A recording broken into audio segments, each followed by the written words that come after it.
this, of course, the physical book is available, the ebook is available. I think for many of you who are not in the United States, aside from the fact that it's not, it's a book that costs quite a bit. Then there's also the complication of having the book shipped to where you are. I believe that it has not shipped to Mexico even, at least the last time when we were thinking or talking about this issue.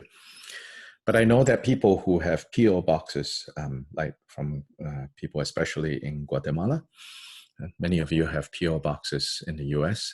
Whenever you shop like on Amazon or anything, I know that it's sent through this PO box. That it seems like there has been no problem getting the book to you. So please remember that you can also do that. Then in terms of the ebook, of course, I think many of you probably not used to the idea of reading a book as an ebook, maybe. So maybe you have not gone ahead to get the ebook yet. Yes, the cost is not easy, especially right now. I think people have, lost jobs or paycheck has been cut and all of that. So I'm looking for ways to try to make this a little bit easier. There's been some ideas that have been floating around on how to help everyone, so that everyone who has been studying this will have the book itself, whether a physical book or the ebook. So do keep that in mind as a priority. I think you will find that it will be so helpful to have the entire book in whichever form with you. I mean, frankly, of course, because I help with one small aspect of this book. I do have an e-copy of this book. But it will be a little bit ironic, I think, in studying the Gongchik. If I send out the e-copies, then it's like stealing, And one of the main points of Gongchik is the karma and emptiness, inseparable. But trust me, there has been so many times that I thought, but surely it can outweigh if I share this book so that more people can read it. But I think if there's one thing that we should learn from Gongchik is not to so quickly say, oh, well, my motivation is good, And somebody else also in this group also asked this question, and so we've been kind of discussing, and I think I know that we're in agreement. Like it will be too much, to out of like wanting to share the Dharma if we simply share the e-copy. So I think we should think a little bit more about this before we do something like that. So instead, I'm trying to think of ways to figure out, how to get this book to those of us here in this group who still don't have access to it yet. Partly because of COVID-19, partly, it's not a $20 book. So then it adds weight to it. If you want a physical copy to be sent to Malaysia, it adds so much weight to it. That is also kind of tricky. Then sending things at this time, especially across national borders, what we have found on Tibetan Spirit is that it's hard. It's hard to send. Sometimes it takes way longer than usual. And then you have no way of knowing whether it has actually disappeared or it's just, sitting in a warehouse at the destination country. Mm, I would say the US is still pretty good at getting it out of off the shores of the US. But it seems like when it gets to whichever country, based on the Tibetan spirit experience, um, when it gets there, um, then it gets stuck, and then we have no more information. Mm. So now, even on Tibetan spirit, we are being very careful when we send international orders. We have made it a policy to email our customers to say, you do need to know, right? Right now, sending things is kind of hard. And we had one customer that insisted, and we did it, but we don't have to. But this person in Australia bought $80 worth of incense, and then he never got it, which is nothing we can do. Our shipping policy and all that says, once we ship it, once the USPS issues, a tracking number, then if anything gets lost, you have to, file the complaint. And, if it ever comes back to you, God knows, who knows. But long story short, we refunded him $80. We are out of $80 worth of incense, which, $80 potentially, and then meanwhile we are running low on our incense stock. So anyway, my point being, these are challenging times. Uh, but as the Lojong teachings, last night that we covered, the third point says, when the world and its inhabitants is overrun by negativities, by difficulties, by challenges, transform, it says, the literal, but more to the point is take these difficulties and turn them into the method, the path for waking up. Turn them into, make them an impetus for doubling down, keeping stronger our focus and our commitment to waking up. Some of us, quite understandably, have become, exhausted, discouraged. A number of people have, basically written to me and say, "Oh, I don't know why. For some reason, I cannot continue participating. I'm having a hard time." Then, all I can say is like, well, yeah, you need to do what you need to do, take a break or whatever. But I feel for people who, for whatever reasons, even more obstacles arise at this time. But really, like, we have to keep working on seeing how when times become difficult, this is really when the Dharma is most important, most useful. Dharma is not just for the good times, so to say. It's when it becomes challenging. And sometimes, Kyopaji Dinsimgun's instructions, and many other great masters put this, sometimes like on the verge of some kind of breakthrough, obstacles are going to arise strongly, like personally. So if you face some difficulties, and then we have superstitious mind, and then we do Gongchik study, or we do Panashavari practice, or we do whatever, then things for some reason seem to get more difficult, then we get very superstitious. We think, oh, maybe this is going on, maybe that's going on.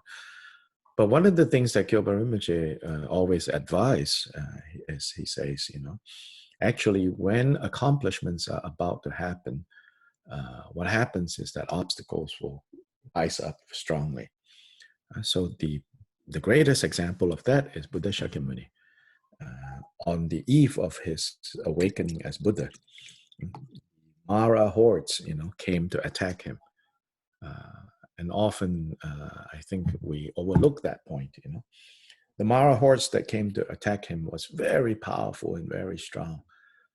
Nobody would have been able to withstand it if they don't have the kind of power that Buddha Shakyamuni had already accumulated as a 10th Bhumi Bodhisattva at that point. And it is said that he overcome, those obstacles. So likewise for us, a lot of times when we get close to some kind of breakthrough, some kind of accomplishments, we will be hit by difficulties. Then rather than recognizing what's going on, then we back away. We think, oh, I should do less. Generally, the style that I've been teaching is much more of a general style. I would say that. And I'm afraid that maybe I've led some of us to kind of become weak. Not as a judgment, but it's just maybe I have misled some people, in thinking that when you practice Dharma, always, when it gets hard, you need to relax and you need to back away. Generally, it is true, so that you don't break, like I talk about, like, muscles, you have to train your muscles, right? But there's such a fine line between, like, really paying attention, listening to your body so that you don't, tear any muscles. But at the same time, knowing not to give up, not to say, oh, it's getting difficult, I don't want it, then we're always going to be held back. That is part of so-called Mara activity, demonic activity. Not in the sense of, like, necessarily like, ooh, devil with horns coming to do things. That's what we classically call Mara obstacles. Obstacles from Mara. Mara is distraction. Mara is, those forces that want to keep us in a state of confusion. So mythologically, we said, Mara is the lord of this confused realm. So every time someone applies for a passport, right, to leave this confused realm, Mara gets very nervous. Every time someone plans a jailbreak, Mara gets very nervous. Mara will threaten. Mara will tempt. Mara will use, strong forces to keep you here. Mara will negotiate and say, well, how about I make samsara more comfortable for you? Just for you, I give you a special deal. Then we're like, oh, things are going well. My Dharma practice is going well. I'm not going to do more because, everything is very comfortable now. It's Mara obstacle. Yeah, Mara obstacle. So we have to watch out for that. At the end of the day, I still emphasize, I still feel that you have to take charge of your process. You have to take charge of your own process, but you also have to learn how to listen to when advice is given. As I've said before, the guru's job, and all gurus, whether you have a very, good personal relationship with this person or not, if you're able to see that all guidance comes from the ultimate guru, then anyone can be your guru.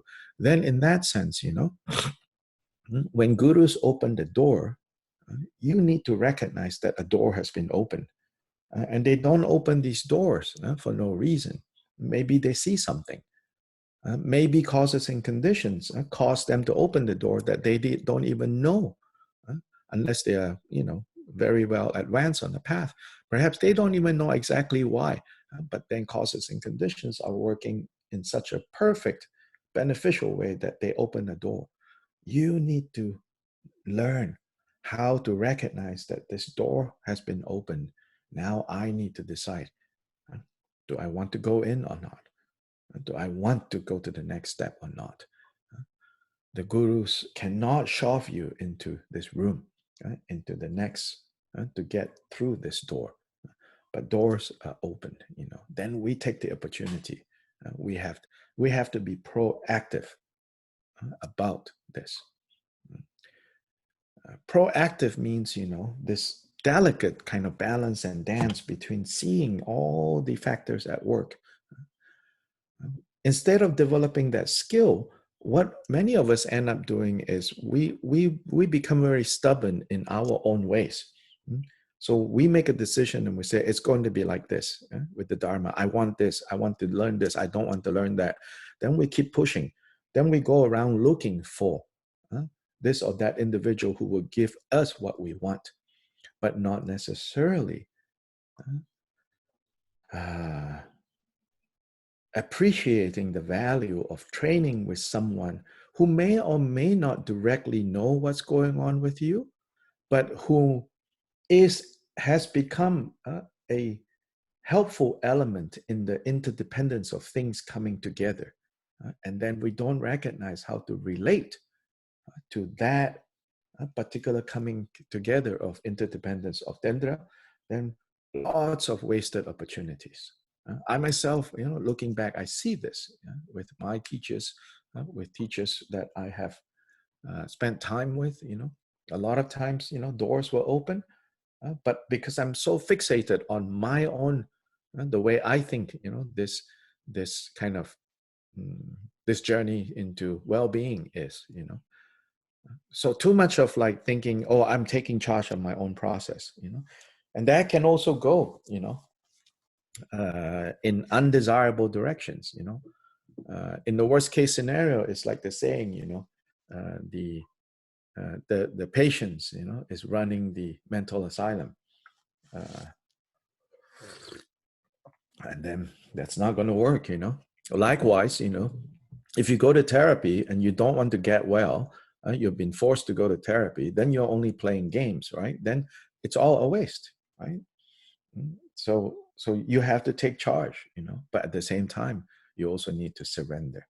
So that's so tricky, There's no clear answer to how to take charge and how to surrender. I'm just saying all of this to remind all of us.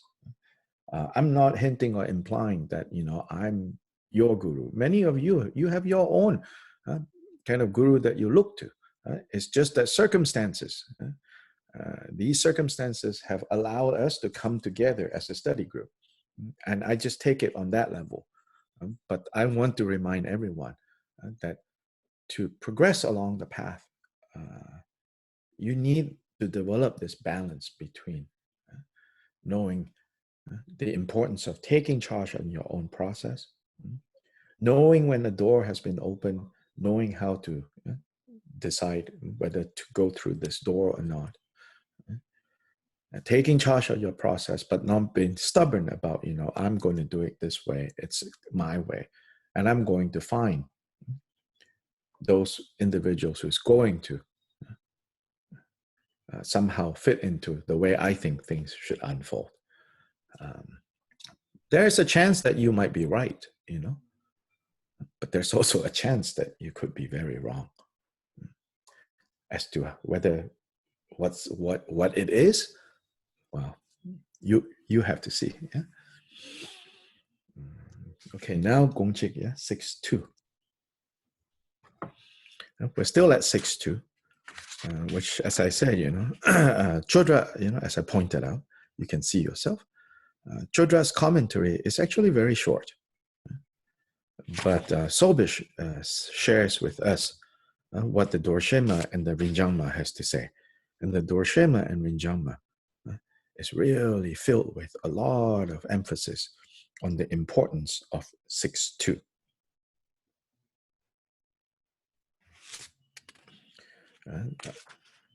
Dorshema, Dorje Sherabs, he quotes Jiteng Sumgon as saying, if you do not understand that whatever pleasure and pain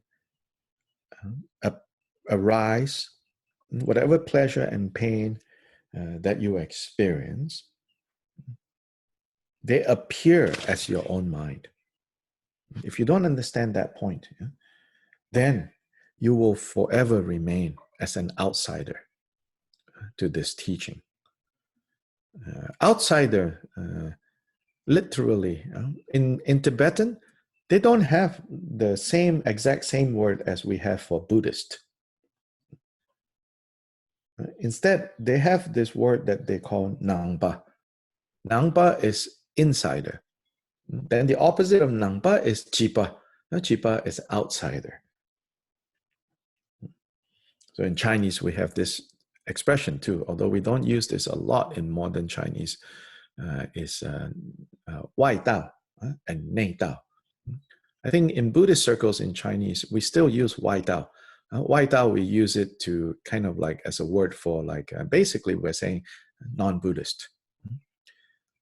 Yes, of course, in a way it's used like that. Jipa is like non-Buddhist, outsider. So this is what he means by you are outsider to this teaching. But there's a deeper meaning to these terms, insider, outsider, nei Dao and Wai Dao. The superficial meaning is like Buddhist or non-Buddhist. Buddhist is Nangpa, non-Buddhist is Jipa, outsider, superficially.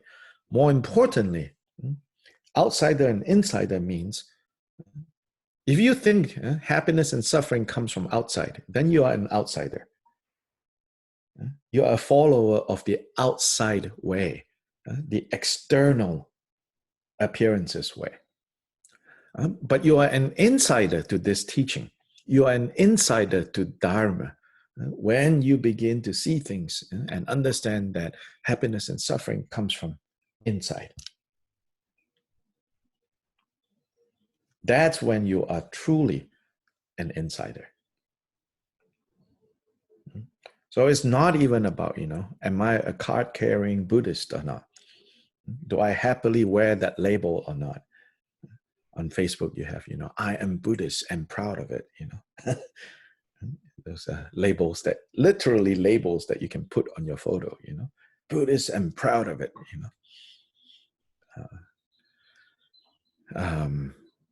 Not, insider in that sense. Insider in the sense of knowing and recognizing and relating to all our experiences and not going, happiness and suffering, primarily.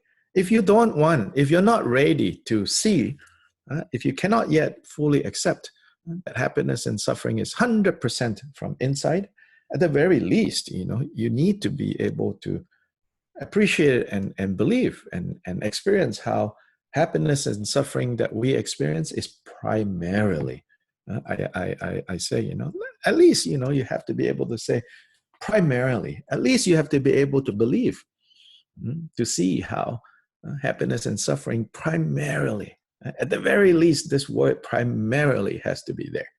Primarily comes from inside. Then every time when desirable or undesirable things turn up, before we start, before we instinctively try to fix outside, we know, it's primarily inside.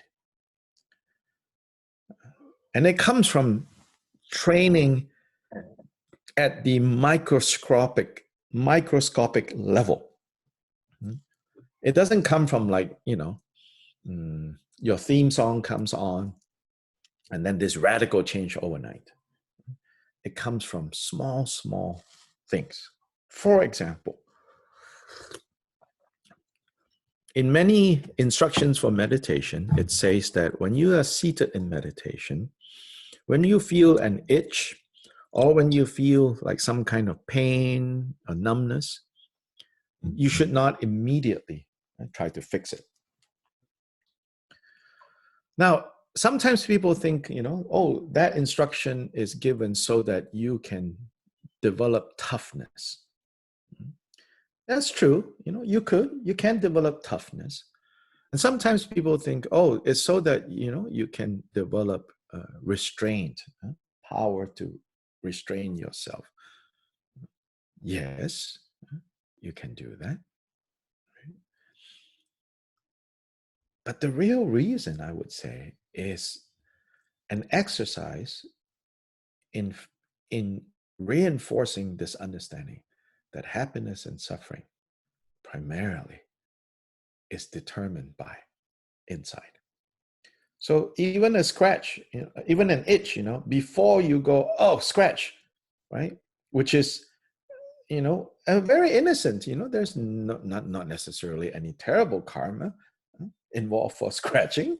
We're not saying that scratching your face, it's the terrible karma. But if during meditation you can train so that things that you previously would instinctively do because you're not comfortable, you don't like, or even if you like and you instinctively do something, in meditation, we train to not not get yanked immediately by instinct.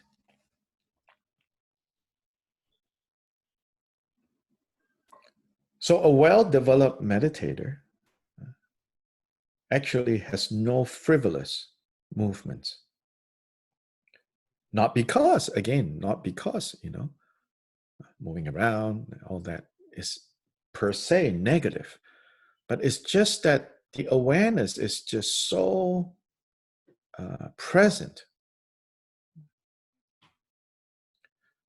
that they're not going to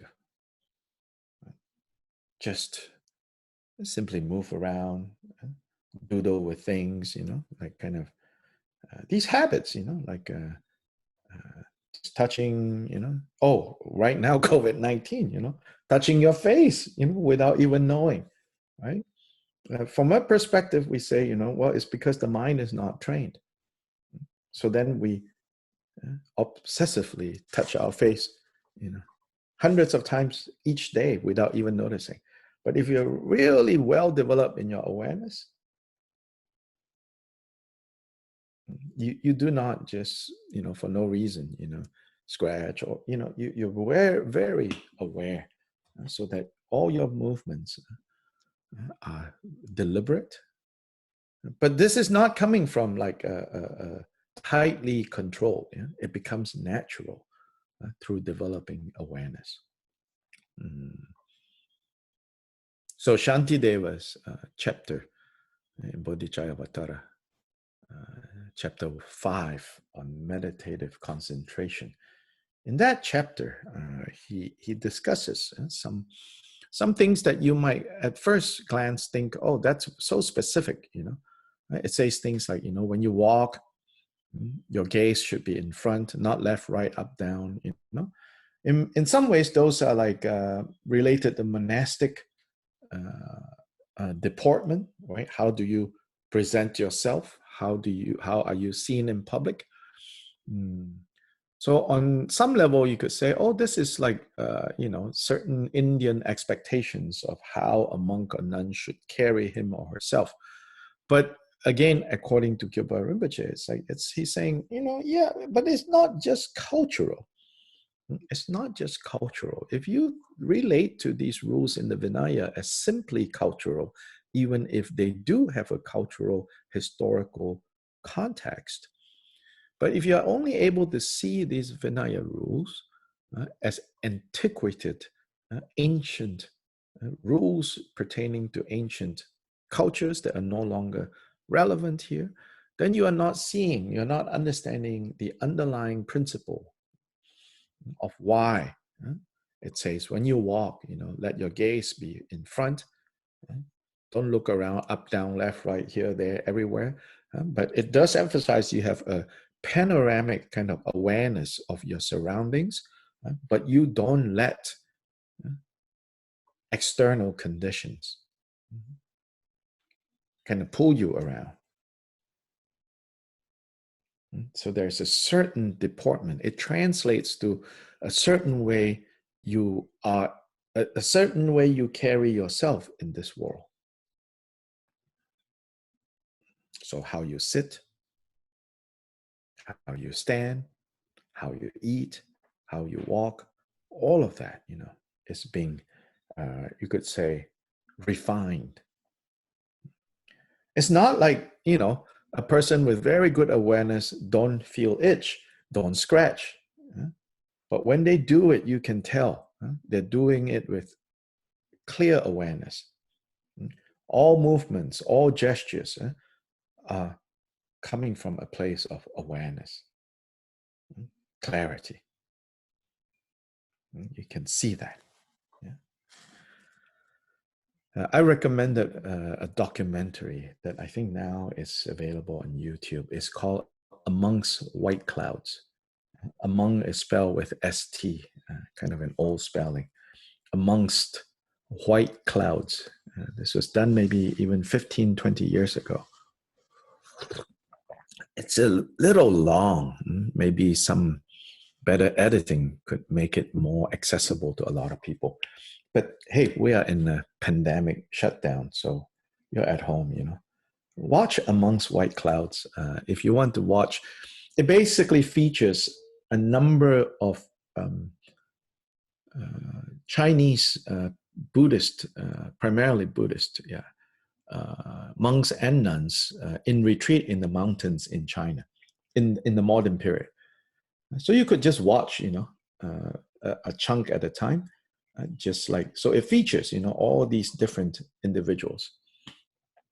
You could just watch, each one rather than beginning to end. And as I said, the very last one, no surprise, featured in this documentary. Very impressive, You're like, whoa, something is going on with this guy, very impressive. And I have met people like this. So so when I watch this, I get reminded, oh yeah, I have experienced that in the presence of someone with that level of awareness. Yeah. And it's very natural. It's very natural. It's not contrived. I've also experienced, being around people who are contrived about being aware, about being mindful in a very contrived way. And you can instantly kind of feel it. Then also you can be in the presence of someone who is, very much, presence is there. And like just being with there in the same room, it's like simultaneously, it's like they're not there. And as well as they are so there that you have never experienced someone being so much there. But not the kind of like presence that pushes you to a corner. So in that way, they are really huge. But in another way, they're totally not there. But that is really the experience of form and emptiness, being non-dual. Form and emptiness being non-dual. Appearance and emptiness, two sides of the same coin. When you have the opportunity, to be in the presence of someone like that, who have clearly kind of realized that point, and then you can feel their realization, where appearing vividly but not there, substantially not there, substantially not there, but appearing vividly, as vivid as anything you have, and way more vivid than anything you have experienced before, but yet ungraspable. So that can even be experienced in the presence of people who have realized this. So 6.2, right? Mind. This mind is what determines everything in samsara and nirvana. So this longer quote from Jigten Sumgen, I'm going to read. This is in Sobish's notes in page 534, those of you who have the physical copy. If you don't have the physical copy, then it's towards the end of the notes for 6.2. It says, ordinary beings have a mind that differentiates into perceived object and perceiving subject. So us, so the way we, our mind functions right now is that due to confusion, then it's bifurcated, it's divided, into the perceiving subject, so the mind that perceives, that experiences, and then what it experiences is actually itself, but then projected out as a perceived object. So this is how we experience things. Then Shravakas have a mind that holds on to the four truths, and they maintain the truths as teaching the thing to be abandoned and its antidote. For them, the appearances of the mind exist. So Kyoba Rinpoche here is taking us through the stages that are normally laid out. You begin with the first stage for Shravakas. So here you could say it corresponds to what we often call Hinayana. The Shravakas They understand the Four Truths, and they understand the Four Truths, Four Noble Truths, in such a way that the focus is on what is to be abandoned and what is to be adopted. And then more specifically for them, meaning afflictive emotions are to be abandoned, virtues are to be adopted. And then specifically for them, even though at that level, they understand that the perceiving subject does not exist as an independent self. But for them, nonetheless, external objects, appearances of the mind, they are quite real. They still exist. So on that level. Then moving on, the Pratyeka Buddhists have a mind that holds on to the 12 limbs of dependent origination. This is this teaching on the 12 links, sometimes called 12 links, here called limbs of dependent origination. And for them, the appearances of the mind also exist. So Pratyeka Buddhists like Shravakas, and here they are part of Hinayana, they have understood how the self, the perceiving subject, doesn't exist as its own entity. But with regards to what appears, they still see them as existing. Now, moving on, the Bodhisattvas have a mind that wishes through the relative resolve for awakening that all sentient beings whose number equals space and who are once mothers may have happiness, may be free from suffering, and may attain unsurpassable awakening. So someone is a bodhisattva.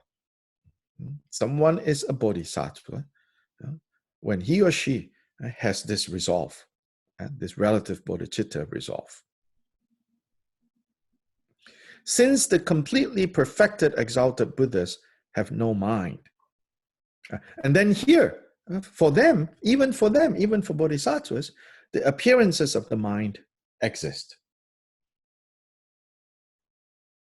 But the way it exists for a bodhisattva, and the way it exists for a Pratyeka Buddha, and the way it exists for arhats or Shravakas are going to be different, because their levels of kind of wisdom is different. But nonetheless, Kyubar Rinpoche here is saying, for all three of these, whether it's a Shravaka, Pratyeka Buddha, or Bodhisattva, even in the 10 bhumis, appearances of the mind still exist. How real they exist, of course, within these categories, within these levels, there are levels of reality. How real it exists, of course, there are differences between these three. But nonetheless, taken as a whole, for all of them, appearances still exist. Now, we come to Buddhas. Since the completely perfected exalted Buddhas have no mind, they do not have appearances. So here it is expressed as Buddhas don't have mind. Mind here is sem. In contrast, what Buddhas have is gong, gongpa, which is also in the title of Gongchik. So Buddha's mind, in other words, is not like our mind. Our mind, is subject-object mind. Buddha's mind. So in a way, the expression here is Buddhas have no mind. As in, Buddhas don't have the kind of mind that is divided into subject and object. So because of that, because there is no subject and object division, so they do not have appearances. So except for the exalted Buddhas, even the protectors of the 10th stage, even bodhisattvas on the 10th bhumi, 10th stage, have a mind.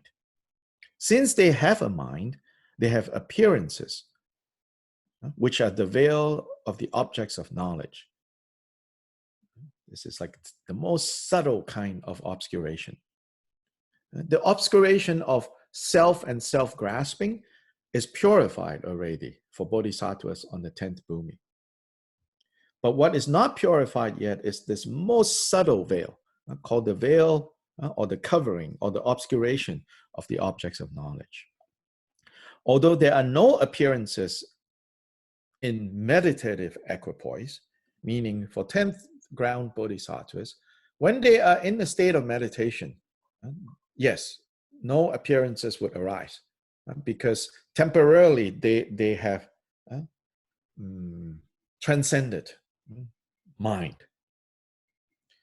But afterward, when they come out of this state of meditation, the appearances turn up again. Thus, as long as mind exists, there are appearances.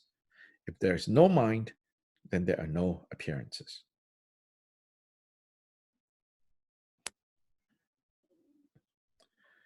Sobish explains, the statement, quote, the completely perfected exalted Buddhas have no mind, unquote, will be further discussed in Vajra Statement 7.5.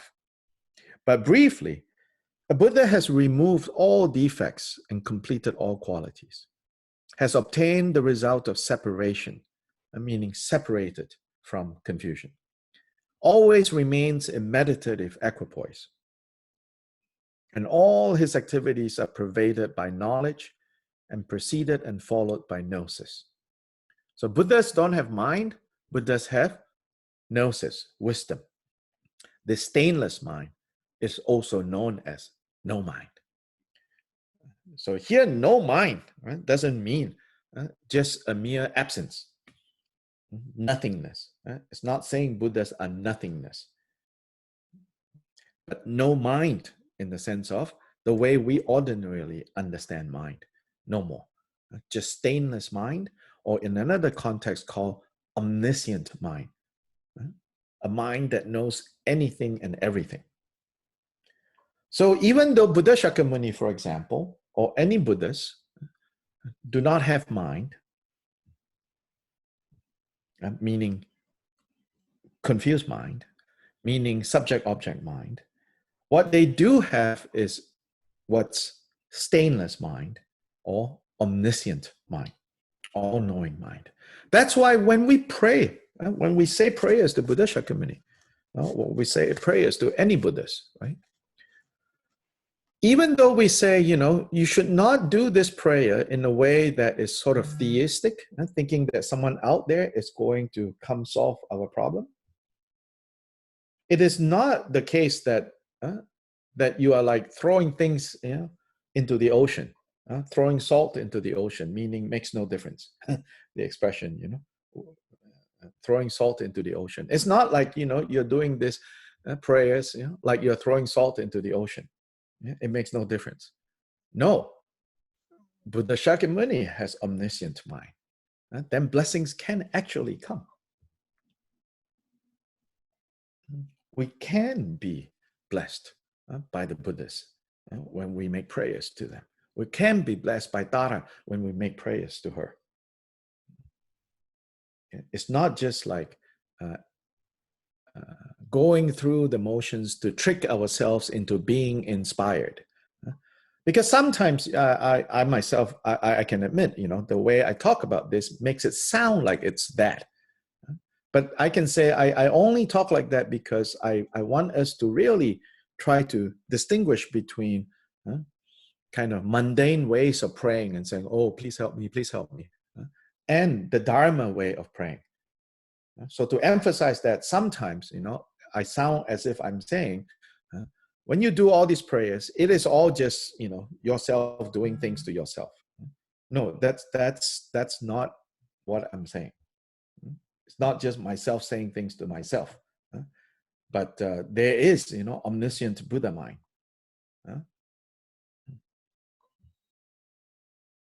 There is omniscient Buddha mind, no question. And something is also coming to us. So that we should know.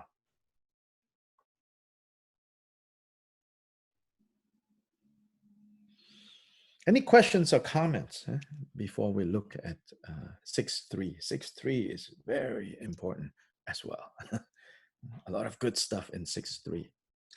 The top of page 535, what do they mean by the result of separation? Sorry?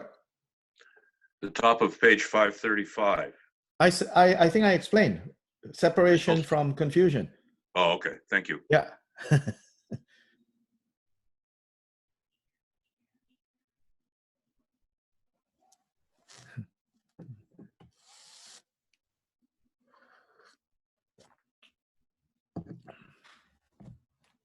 Other questions? Yes. Mm-hmm. There is this sense that I've got of merit being like generating merit, Mm-hmm. of being making impressions on the mind, like mental continuum. And in a similar way to what you were just saying about prayer and how it's all kind of like just, making impressions on yourself, kind of tricking yourself. Yes. That has been my impression with generating merit. Would you say that that with merit it is more this way, or that there is also kind of something more?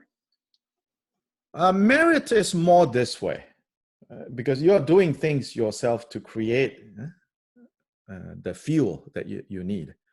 Adhisthana, which is the word in Sanskrit for Buddha's blessings, right? Adhisthana, no, there is definitely something coming from outside. As much as here we say, everything is mind, right? Everything is mind doesn't turn it, everything is your own mind doesn't turn it into, therefore there's nothing whatsoever out there,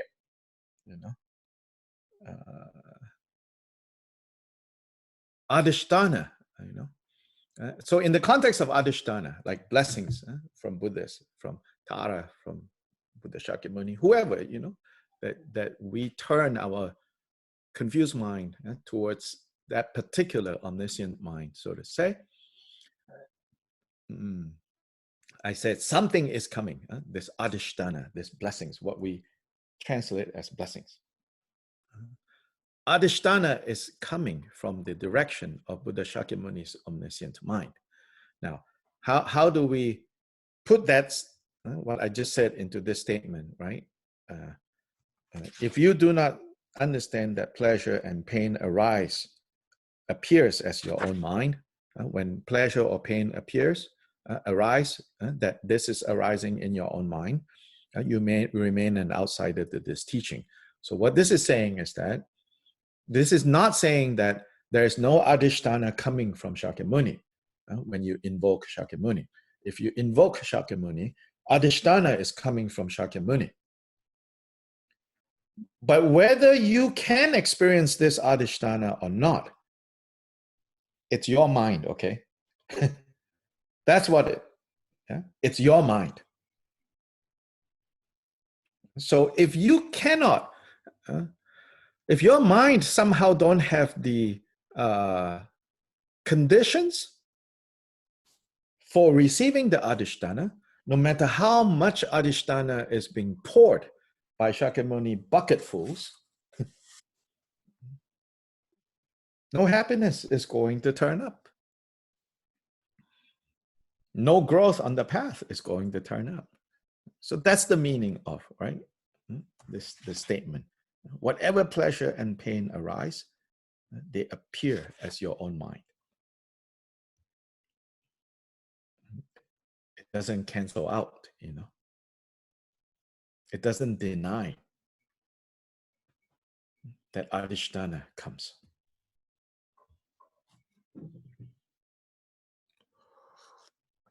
Shantideva, in the very beginning, he says, bodhicitta is so incredibly amazing that it's just unbelievable, how amazing it is. Then he says, and us, we are so stuck in this darkness that, in contrast, bodhicitta is so amazing. How in the world, being so stuck and so confused, can we even give rise to the idea that there is such a thing as bodhicitta? He asked that. Then he says, just as on a dark night, black with clouds, the sudden lightning glares and all is clearly shown. Yeah? You have experienced that, I'm sure, right?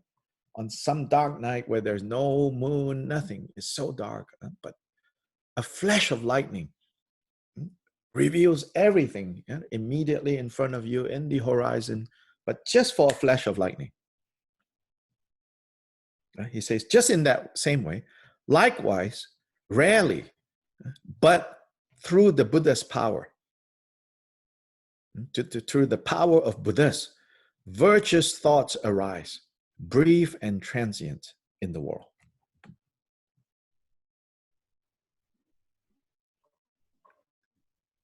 Virtue thus is weak, and always evil is of great and overwhelming strength. Except for perfect bodhicitta, what other virtue is there that can lay low evil? So his point here, like bodhicitta is so amazing, and given how confused we are, how is it that we can even been inspired to generate bodhicitta? He says that's entirely through blessings of the Buddhas, the power of the Buddhas. But it's so fleeting.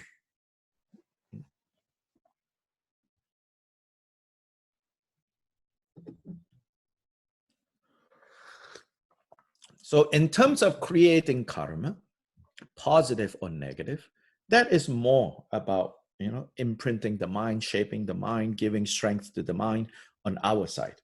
But in terms of experiencing adhisthana, experiencing what we translate as blessings, that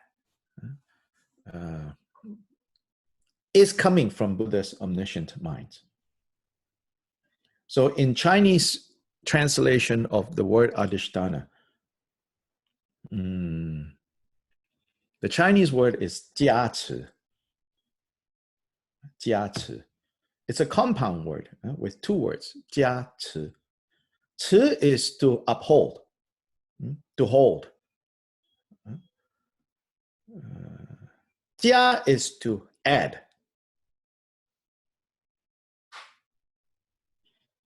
So in that compound word, it shows that something is being, given, but it only works if you receive, you uphold. If I give you something and your hand doesn't come out, it's just going to go kaplunk. Then nothing is going. No effect. So Buddhas, out of compassion, because of their compassion, they are giving. But we have to have the capacity to uphold, to support. Then adhisthana can happen. Then what we call blessings actually take place. So there's definitely a sense that it's coming from outside. But it doesn't cancel, again, the point of 6.2. Even when it's coming from outside, if the inside is not lifting, then plop, no gift occurs.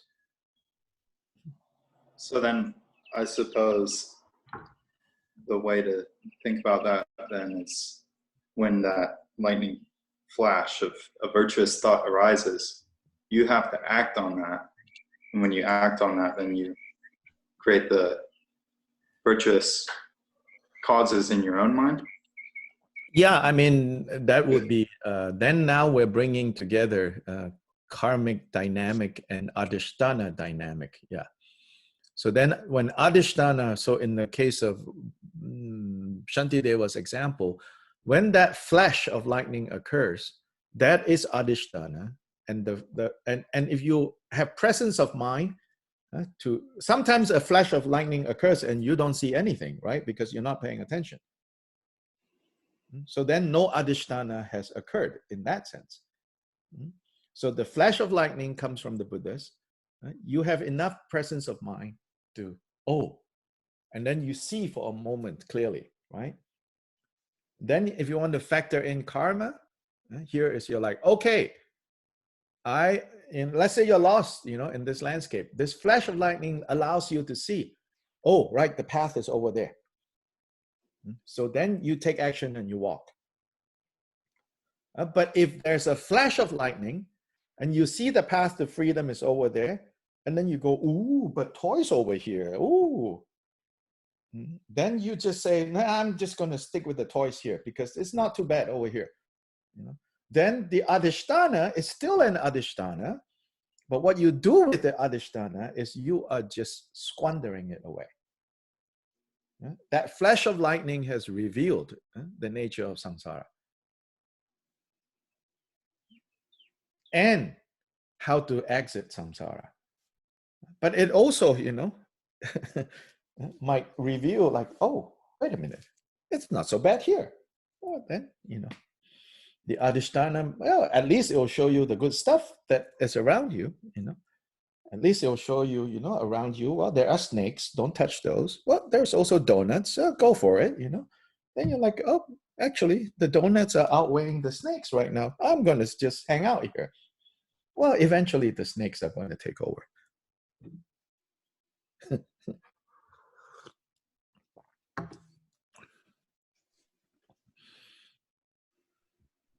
Actually, poor snakes, most snakes are harmless. Very helpful on Facebook. There is a post listing, I think, almost 50 different types of snakes that is found all across North Carolina. Only 2 are venomous and dangerous to human beings.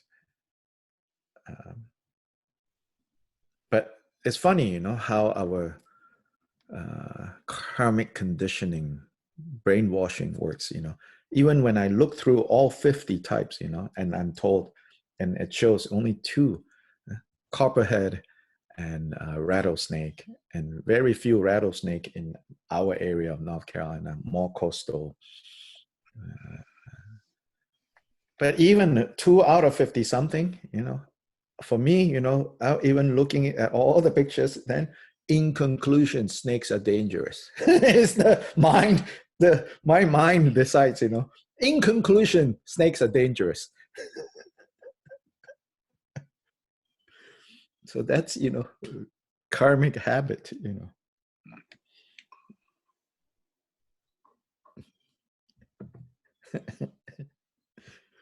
6.3. All phenomena are the embodiments of momentary thoughts. Oh, this is so important.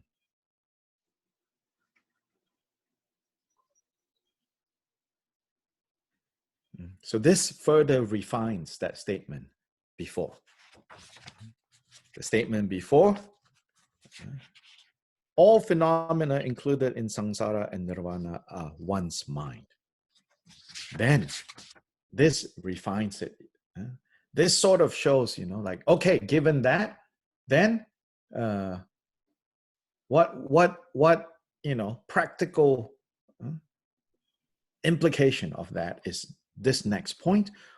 All phenomena, meaning all appearances, meaning all experiences, meaning all the possible things, people, situations. What is the wheel of fortune? People, things, and what is it, those categories? So that covers, so when it says all phenomena, you can footnote that to say the people that turn up, like or don't like or neutral, the situations that turn up, like, don't like or neutral, the things that turn up, like, don't like or neutral, all that is phenomena. And then the ideas and the concepts that turn up, like, don't like, neutral, all of this is what all phenomena is talking about. Then all of these are the embodiments of momentary thoughts. In particular, this statement is to counteract this other belief, this other emphasis, you can say, which is people claim that cause and effect of samsara and nirvana connect over long periods of time. Now, this statement is true. Like generally, from the Buddhist perspective, whenever we talk about cause and effect, samsara and nirvana, there is that emphasis to say, you know, cause and effect carries over long periods of time. So superficially, when you look at someone who is doing quote unquote well in this world right now, some wealthy person, some powerful person, some glamorous person, you look at them, they're doing well. But you also know, right? They are part of a network of corruption, that they have done very negative things, right? So then you can say, wait, looks like karma doesn't work. Looks like karma doesn't apply. And that is when, you know, the teachings say, no. This thing about karma, you know, it's not just one lifetime. It's so many lifetimes, things that, you know, that connect. So you cannot just look at the present and say, oh, yeah, that's proof, you know, that being concerned about karma doesn't actually give you the result that you want. So, an example, someone, you know, like now there's some good examples of some of these doctors on the front line, COVID-19, they're doing so many things, they are saving lives, and then they themselves catch it and they die. Then if you are limited in your view, you will say, oh, look, you know, karma. No karma. This is all just random, right? So the prevailing view is not something that is wrong. In this case, the counter view. In this case, I would say Kyoba Rinpoche is reminding us, but don't like learn the wrong lessons from that idea that cause and effect connect over long periods of time. So what could be a wrong implication of the idea that cause and result of samsara and nirvana connect over long periods of time? Let's ask that question first. What can you see as a unintended conclusion from the idea that cause and result, karma, of samsara and nirvana connect over long periods of time? What could be a problem? In other words, why does Kyoba Rinpoche's statement need to be there? If it's over a long period of time, is it that you can't purify it with actions in the moment? Good, very good. We get stuck sometimes, that we think of karma, the theory of karma, the teaching of karma can turn into like fate. It's fated. Nothing I can do now. So Kyoba Rinpoche wants to point out, but even the reality that we are in right now, what is it other than momentary?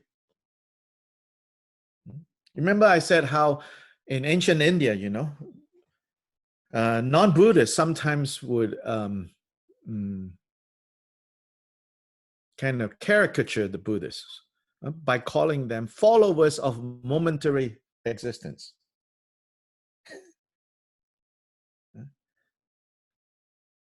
They are the Kashnikas. Kashna is one moment of time. So they call them in a demeaning, as an insult, you know. Those are followers of momentary thoughts. We are followers of Krishna, you know. At least we follow a god. Those guys just follow momentary theory. So that's how much Buddhists are associated with this idea of everything is just a moment. So in fact, you know, a very stubborn Buddhist, you know, if like missionaries knock on their door and say, you know, do you want the good news of eternal life, you know? And a very stubborn Buddhist will say, oh no, actually I don't, and actually mean it, you know. No, thank you, bye-bye, and shut the door.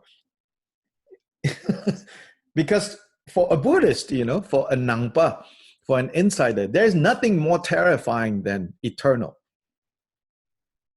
Because eternal means stuck. And worse, the popular version of heaven, right? Eternally flapping your wings, singing hymns. Oh my God. Like, have you seriously considered that scenario eternally? Imagine getting stuck in a mall in December 22nd. Christmas carols are playing eternally. Like every day is December 22nd in the mall. Joy to the world, the Lord is born. On a loop for eternal, Or you might, be presented with another version of eternal, right?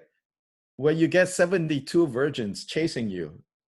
Well, that's another kind of problem, Like eternally 72 virgins. Do you really want to deal with that problem? Even if, for a moment you're like, oh, yeah, 72 virgins, maybe, potentially, it could be interesting. But then they have to tag in eternally, right? So this would be kind of a very Buddhist attitude, I'm sure. Like, oh no. So I've been known to joke about, if suddenly I become God, the way people think of God, the first thing I'm going to do is to kill myself. Because God is all powerful, so I can do whatever I want. So the first thing I will do, if I ever become God, the way people think of God, is I will kill myself, because no, I don't want that, right? So for Buddhists, eternal is kind of like, eternal means stuck, frozen. So momentariness, means dynamic. It actually is a higher form, I would say, of being eternal. We can have our cake and eat it too, with momentariness. There's no end to this momentariness. Momentarily confused, but even in the state of Buddha, they say it's still momentary, but there's no more confusion.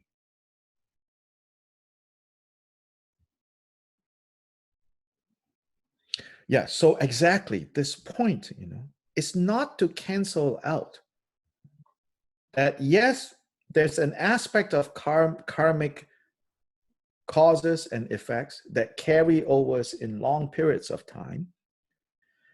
But right now, we have to be able to see how, at the same time, in every moment, there is the possibility of freedom. There is the possibility of purifying away whatever oppressive, heavy, impossible situation that you're experiencing. I'm not saying, right? I'm not making these kind of like false promises. Oh, you have a lawsuit? Think positive enough. This moment, the lawsuit will go away. No, it's probably not going to go away. But the suffering associated with the lawsuit that your mind is experiencing, it can go away.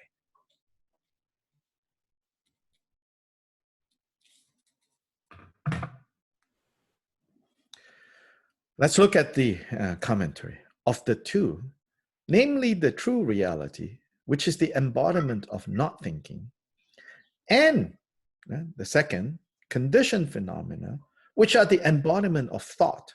You see, these two are still momentary. So if you draw a column, one column is true reality, one column is conditioned phenomena.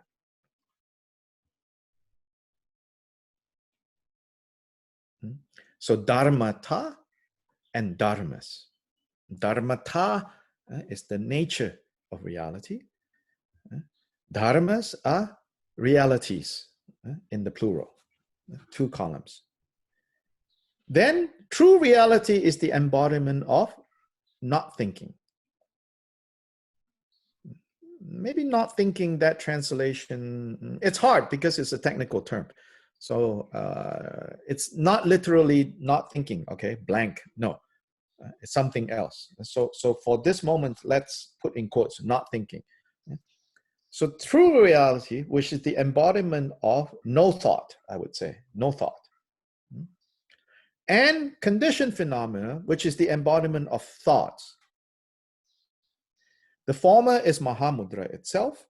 The latter, this other one, is the situation that we are in now, the samsara that we are in now.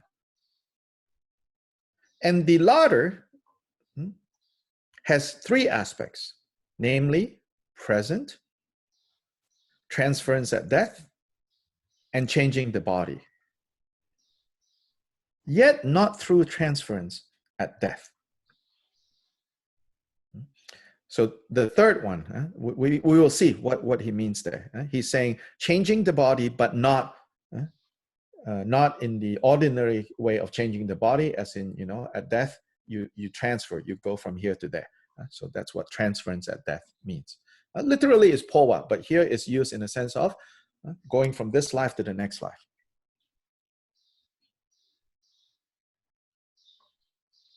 Meaning conditioned phenomena, there is now, the present, there is next life. Then there is also a case of changing body, changing existence, but not due to death. This is something, I think, to do with like magical power to kind of turn into something else. Not as a natural result of like, karma is exhausted and then you die. So he will treat this 3 aspects separately. He says, now, the present. So let's look at this momentariness in the context of present. The present, which is the embodiment of the thought of a single moment. So what we call present, what we call this life, actually, if you look at it carefully, it is just the embodiment of a single thought, of a single moment.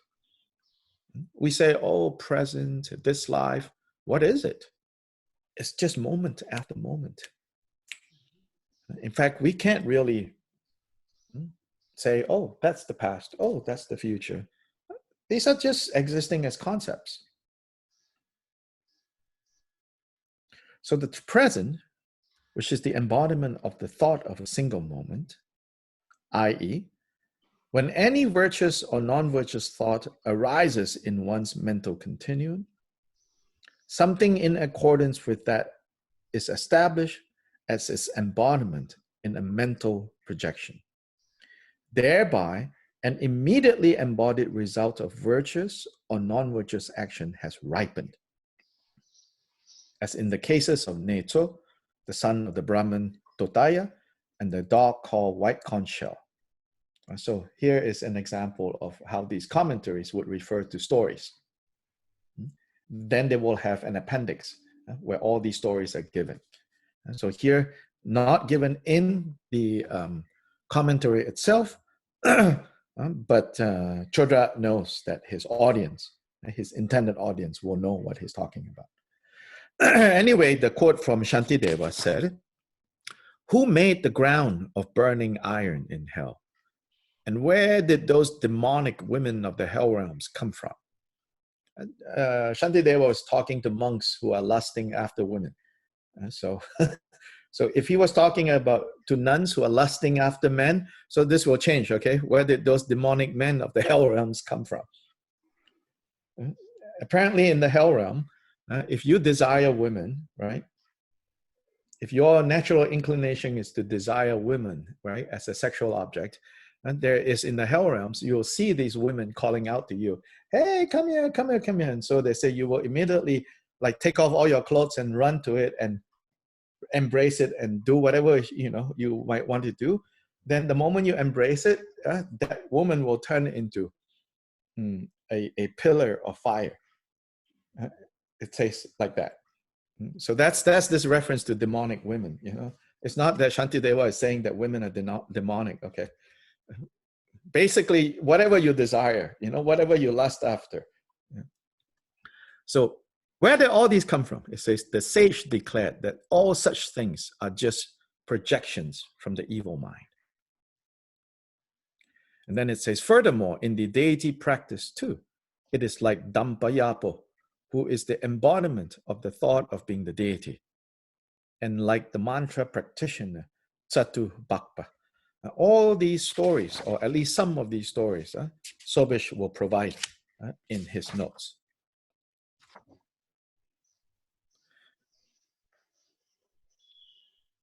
We should not try to rush through this section. So I'm going to pause here and see if you have any questions about this first aspect, this first of three aspects, yeah?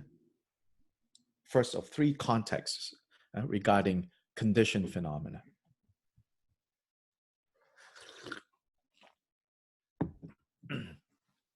But that section is really important, yeah? Of the two, namely true reality on one side and conditioned phenomena on the other side, they are both momentary.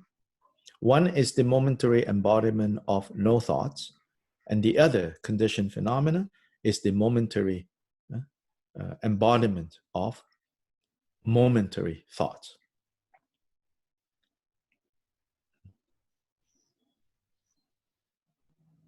Okay, thought and no thought. No thought here doesn't mean not thinking. No thought here means understanding that thoughts have no substance, that thoughts are insubstantial. So the wisdom mind that realizes, the mind that realizes this becomes wisdom mind. So then it's no thought. So no thought is another word for Buddha's wisdom mind. And how does Buddha's wisdom mind become Buddha's wisdom mind? It's when, right, the conceptual mind finally is replaced by that Buddha mind. And that replacement happens because the realization that thoughts are without substantiality, without essence. So no thought means that.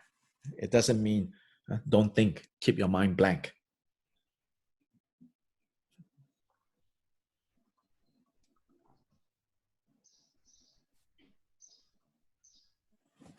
Questions or comments?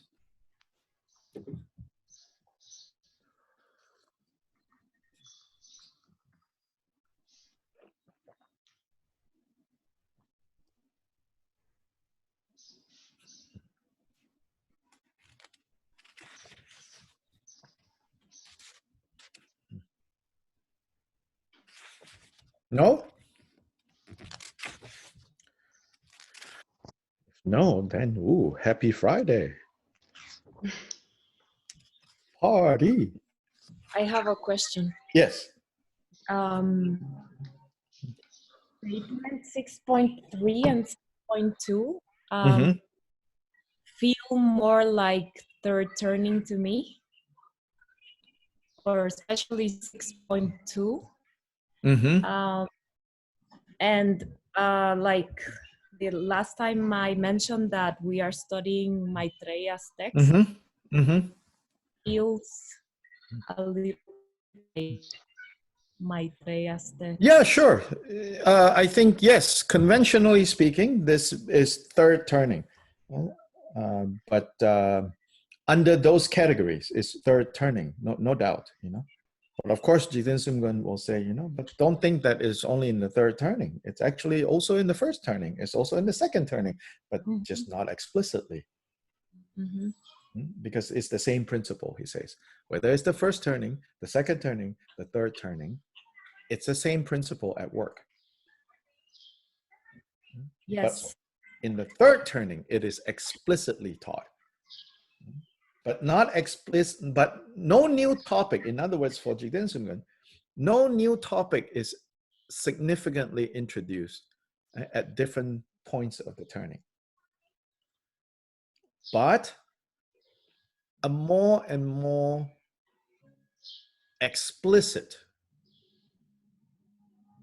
understanding of the same topic at hand is understood by the audience. In other words, the Denzin wants to put the burden not on the side of Buddhists. In other words, not saying that Buddhists say, oh, to you, I will only show you this much. To you, somehow, I will show you more. To you, I will show you everything. He says, you know, to think that Buddhists are partial in that way would render them as not Buddhists. So where the differences are occurring, he says, is not on Buddha's side. Where the differences are occurring is from the recipient side. So then the recipients will say, oh, this is first turning. Oh, this is second turning. Oh, this is third turning. I guess the notion of adhisthani was very Adhisthana. helpful. Adhisthana was very helpful to understand this notion that there is a presence or a manifestation called Buddha that is spacious, it's omniscient. It's the omniscient mind, right? Omniscient mind of no mind of the Buddha. Yes. And in the Uttara Tantra, it says the omniscient mind of the Buddhas, right, pervade all of time and space. Yeah, because sometimes when we study Maitreya, it feels a little bit like God in a way, like the concept is getting closer to a deity again, but all in the language, and I feel this language is more for me it works better. Yes. Yeah. I don't get confused. So thank you. Sure. I don't understand the commentary after the statement, but I'll read it and think it over. But I have no clear understanding of what they mean there. Yeah, the notes will help explain, Sobish. Yeah. And the point here is this, it's saying, I'll give you the overview of what's happening in this commentary. It says that you need to understand that everything, whether in samsara or nirvana, they are the embodiment of, in the case of samsara, of thoughts, meaning dualistic thoughts. You can, in parentheses, do that. Samsara is not solid. It's not fixed. It's not a thing. What we call samsara, and all the experiences that turn up in samsara, they are but embodiments. They are like, they are the embodiments of these momentary dualistic thoughts. Nirvana, Buddha state, it's also, when we say Buddha Shakyamuni, the moment we think Buddha Shakyamuni, that moment, or not us thinking, but let's say on the other side, Buddha Shakyamuni, what is Buddha Shakyamuni? It's the embodiment of non-conceptual thought, Buddha mind, omniscient mind. The statement is not going to address how Buddha mind is embodiment of no thought. So put that aside. The statement is going to address how this, on this side of confusion, on conditioned phenomena side, every moment that we exist in this confused state is a particular instance of embodying a particular moment of confusion. Okay? You follow so far? Yes. Then Chodra says, then when we look at what we call this life, we can divide this into three contexts. The context of what we call present right now. The context of at death, when you go from this to the next life. And then the context of magically swapping bodies, which is what the third one is really about. Yeah, swapping bodies. Because there are stories like that, you know, a novice monk, you know, by all appearances, you know, it's a novice monk. Then it turns out, you know, it's actually a naga. Not human. Right. But the nagas kind of swap bodies. So the third one, maybe for you and me, you're like, okay, yeah, whatever, you know. But, you know, there are many instances in the Buddha's life where you have swapping bodies, the phenomena of swapping bodies. So Chodra has to account for that third one as well. So that's why it's divided into three. Yeah? But the first one, the commentary, is rather cryptic. Yeah? Because it's saying, this is how it is, and then here are the examples. And then if you don't know the examples, then you don't know how to unpack what he's saying. Right. As I say, Sobish will provide, I don't think he provides all the stories, but he'll provide enough unpacking of this or that story for us to appreciate this point. Yeah.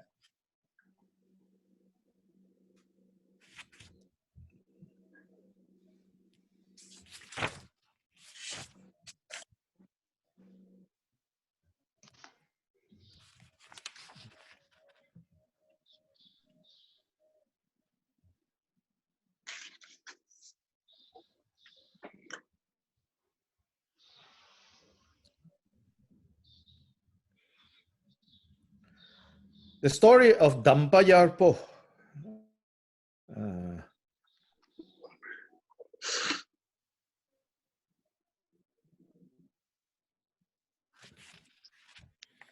Let me see if I can quickly find it. I wrote about this, so rather than me trying to say it, let me see. Here, Sobish's explanation of Dampayarpo is very brief. So let me read what I wrote. Dampayarpo. So let's see. Yeah, Dampayarpo overcomes spirit possession. So this is, yeah, all phenomena are manifestations of momentary thoughts. Or manifestations, embodiments, same word. So the story is Dampayarpo overcomes spirit possession. There was once a man called Dampayarpo who lived during the time of Jigten Sumgun, who was temporarily possessed by a spirit being. As he was afflicted and unable to travel, he sent a messenger to Jigten Sumgun to seek a cure. At that time, Jigten Sumgun was in retreat. But through his attendant, he advised Dampayarpo to meditate on Avalokiteshvara in the aspect of the Lord of Great Compassion, meaning Avalokiteshvara in the 11-headed, 1,000-eyed, 1,000-arm form. So Dampayarpo did as advised. That night, he had a vivid dream where the wrathful Lord of Death came to him and instructed him to meditate on him instead of the Lord of Great Compassion. So Yamaraja, very wrathful, came to Dampayarpo and said, no, you should meditate on me. So implying that it would be more efficient to meditate on a wrathful deity in facing a spirit possession problem. Luckily for Dampayarpo, his devotion to Jigten Sumgun was unwavering, and so he ignored the dream. In fact, if he had listened to the advice he received in his dream, the afflicting spirit would have continued to harm him, as Damparyapo's mind would have abided in anger and wrath towards the possessing spirit, even if he was meditating on Yamaraja. But because his mind was generating itself as a lot of compassion, by meditating on the Lord of compassion, the spirit could not continue to harm Damparyapo. Thus, on the third night, he had another dream in which he saw the spirit leaving his body in a weakened state and went towards the river in front and below of Gongchik Monastery and left the area. He woke up completely freed of the affliction.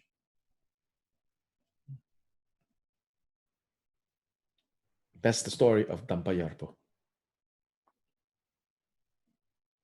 Then the other story, Satu Bakpa. Satu Bakpa's story,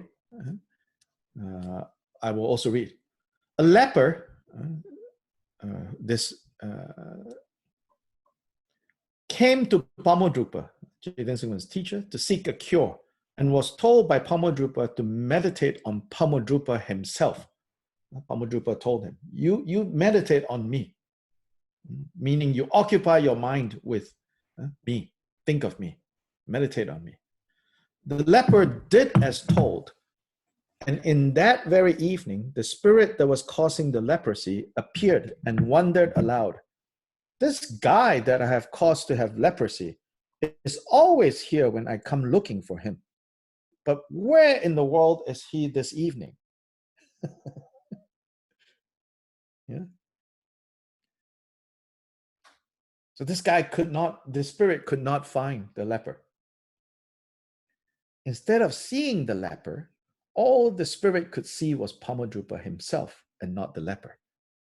Since the spirit's karmic connection to cause harm was only in relation to the leper and not to Pamodrupa, he had no choice but to leave when the leper apparently disappeared and could not be found. In the leper's place, there was only Pamodrupa.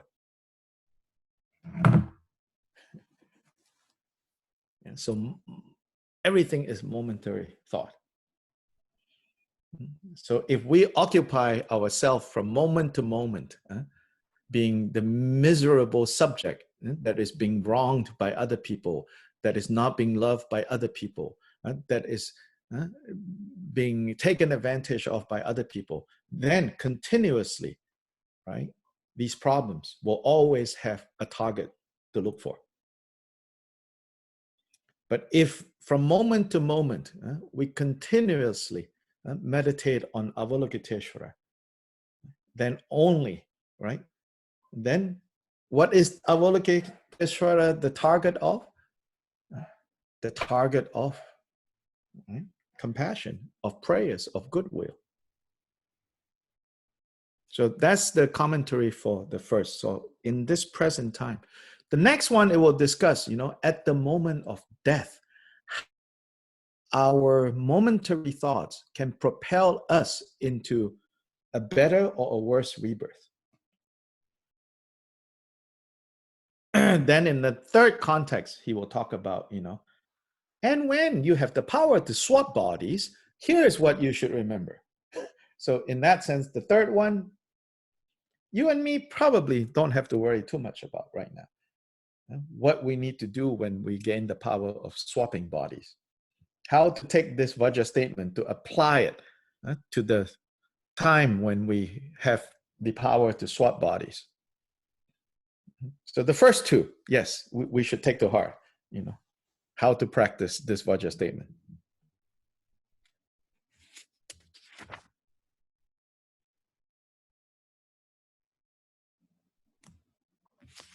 Good?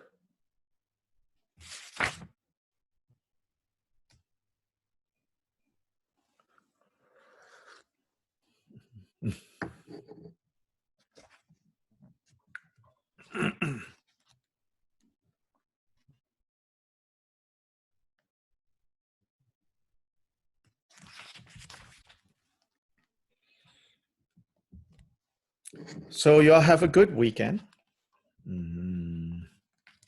I think I will see some of you this weekend because Casa Tibet, Mexico City, is hosting a Banashavari teaching, a follow-up from the empowerment that I did a few weekends ago.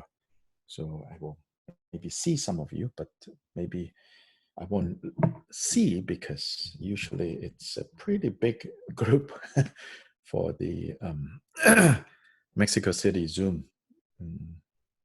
for the empowerment. I think maybe there were close to 300 people. But anyway, we will see this Saturday morning. Then otherwise, I will see all of you on Monday morning.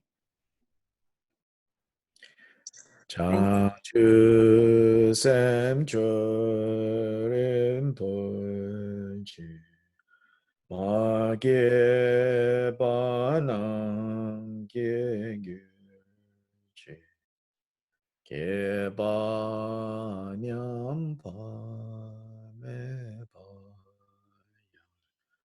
gong ne gong du 飘玩说。